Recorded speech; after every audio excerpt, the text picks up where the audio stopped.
আরে এর মধ্যে আবার পজিটিভলি কি ভাববে? এরকম একটা জটিল ব্যাপার এরকম জায়গায় চলে যাবে এটা তো কেউ ভাবতেই পারেনি। আমি একটা কথা বলছি সাক্ষ্য, শোন, যা হয়েছে তোর ভুলে হয়েছে। তাই জন্যে কি ওকে এখন এই ভুলের প্রতিকার এইভাবে করতে হবে? আমি সেসব কথা বলিনি, আমি বলছি যে যা হয়েছে সব ওর ভুলে হয়েছে। সাক্ষ্য, এই ব্যাপারের জন্য তুই কাউকে দোষ দিতে পারিস না, অ্যাটলিস্ট মেয়েটাকে তো দোষ দিতে পারিসই না। এই মেয়েটার হয়ে তুমি এখন মাঠে নেমে পড়েছো, তাই না? না না, বস্তির লোকেরা নয়, সবার আগে তুমি ওই মেয়েটার হয়ে মাঠে নামছো। আমার কি মনে হচ্ছে জানো, আমি এখানে এসেই ভুল করেছি। আমি যদি এখানে না আসতাম তাহলে এইসব প্রবলেমে পড়তে হতো না। জবে থেকে এখানে এসেছি, ওই মেয়েটার সাথে ঝামেলা হচ্ছে, প্রতি স্টেপে প্রবলেম হচ্ছে। ওই মেয়েটাকে রেস্কিউ করলাম বলে একটা বিচ্ছিরি ফাঁসাতে পড়ে গেলাম। এরপর যে আমি কি করবো আমি কিছুই বুঝতে পারছি না।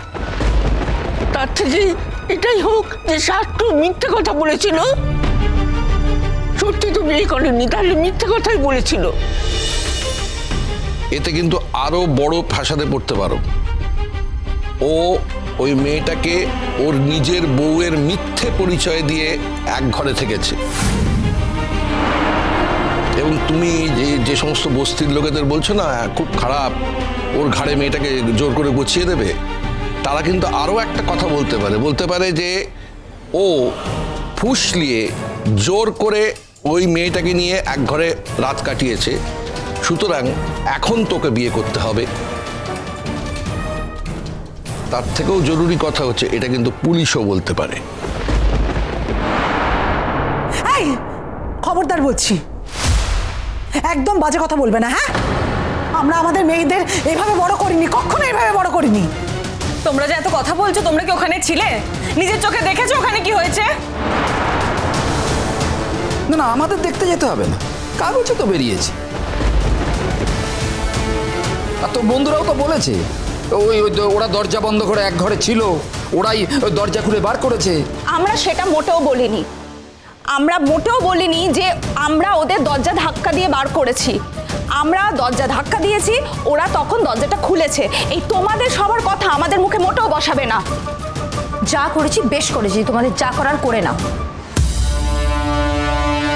শোন মিনু আর রঞ্জন দা, তোমাকেও বলছি, তোমার মেয়ে ওই বড়লোক বাড়ির ছেলের সঙ্গে একরকম ব্যবসাই করছে।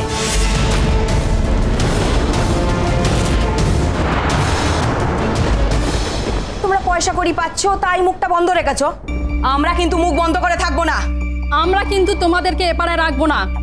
হয় তোমার মেয়েকে ওই বড়লোক ছেলেকে বিয়ে করতে পারো, আর না হলে আমাদের বস্তির কোনো অমর্যাদা হবে, আমাদের বস্তির কোনো বদনাম হবে, এগুলো কিন্তু আমরা কিছুতেই মেনে নেবো না। হ্যাঁ হ্যাঁ, আর তোমাদের এবারে থাকতে হবে না, তোমরা যাও এই পাড়া থেকে। হ্যাঁ হ্যাঁ। ভোলে বাবা পার করেগা, সোম থেকে রবি প্রতিদিন বিকেল 5:30টায় স্টার জলসায় ও জিও হটস্টারে।